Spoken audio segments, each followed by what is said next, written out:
Now, Super Typhoon Haiyan is set to make landfall on Friday, and thousands of people have already been evacuated. But as the storm blazes across the Philippines, it is expected to affect millions. And Haiyan, it couldn't come at a worse time. Parts of the Philippines are still recovering from last month's devastating earthquake. Now, Andrew Stevens is in Tacloban City. He has more for us now. He joins us live. And Andrew, this, again, it's the most powerful typhoon of the year so far. Is the Philippines fully prepared for this storm? The President of the Philippines has just been on national television, Christy, which is a highly unusual event, to talk about the preparations that have been made and about the fact that the government stands ready to help the people in this area when the storm hits and, of course, in the aftermath. It's very difficult to gauge whether enough has been done. The Civil Defence is saying they've moved about 4,000 people from the low-lying areas and from the areas which are susceptible to landslides.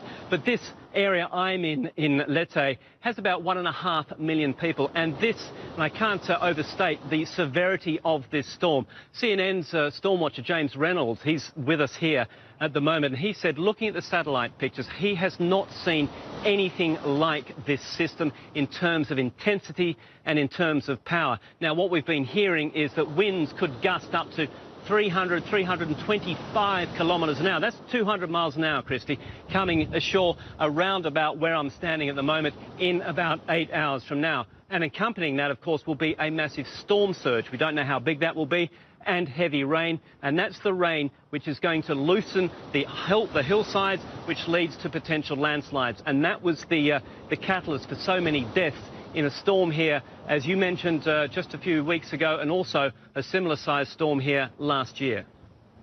Yeah, and very soon you and the team have to move definitely away from the coastline where you are now. Andrew, could you also tell us about the vulnerability of the survivors of that earthquake? That was a 7.3 magnitude earthquake. It took place there last month. Because now, and many of them are homeless in tents, they now have to face down this storm, this super typhoon.